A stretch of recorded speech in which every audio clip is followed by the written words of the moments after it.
If every person that knows could be like you, we'd have this sorted. We're so grateful to you for speaking out and being so brave and telling the truth, which is what you're really doing. And thank you. Yep. I'm Lila, and I'm a registered nurse. A registered nurse. Yes. And where did you used to work? I've worked mainly with adult. I've worked in the ER and like cardiac stuff, but I did work in a clinic where they gave vaccines. Okay. Did you give any vaccines? I did. You did. Okay. So what was your thoughts on vaccination in those days?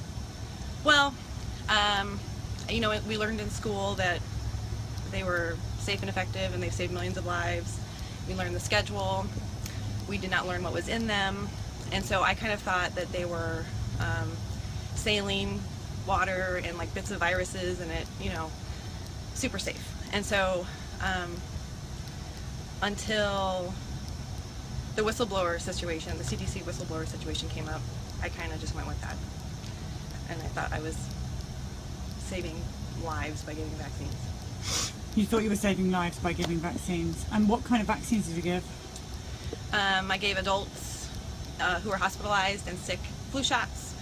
And then I worked in the clinic and I would help give out infant vaccines. And they would pull me in. My job wasn't to give vaccines in the clinic. I had a different job, but they would pull me in when the baby had to get more than like one shot, so we could do it all at one time.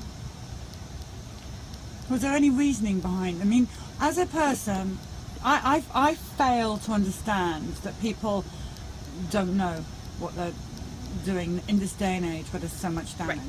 Right. Once, it's so hard because the whole system, we're educated, we work, we're trained, the whole system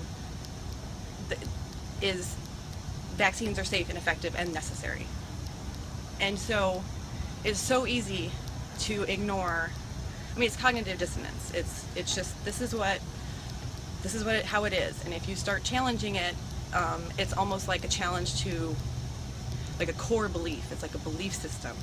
And so, I mean, it is a belief system. Obviously, it's not based in science or reality or, evidence. So, so anyway, when I was doing it, when I was vaccinating my own children, when I was getting my own vaccines, because I had to be highly vaccinated to go into nursing school, and then the yearly flu shot thing, there was that little voice inside that eventually was screaming, something is wrong with this, why does this make sense? Why are our perfect babies that are born, why do they all of a sudden need all of this to make them healthy? When it just doesn't make any sense now. But back then, it's just so drilled into you, it's indoctrinated, you're indoctrinated to think that they're... As a registered nurse, would you ever give yourself or anybody else any vaccinations again? No.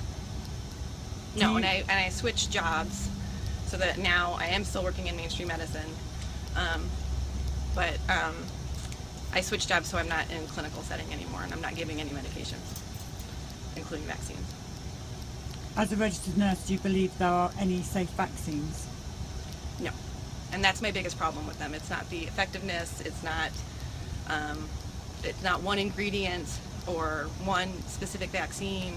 It is the fact that I don't trust in any way that the safety. I don't trust that they're safe in any way. That is being insured in any way, or it's the safety. So no, I don't think they're safe, and I would never recommend them ever again. And you're not required to have any vaccinations where you work? I am, but there's an exemption. So you've got an exemption? Yes. It does go against my religion. Are you afraid that you may be fired, or does anything make you afraid of what you're saying right now? No. I mean, if they fire me for this, I have plenty of evidence to back up what I'm saying right now. So I'm not scared of it.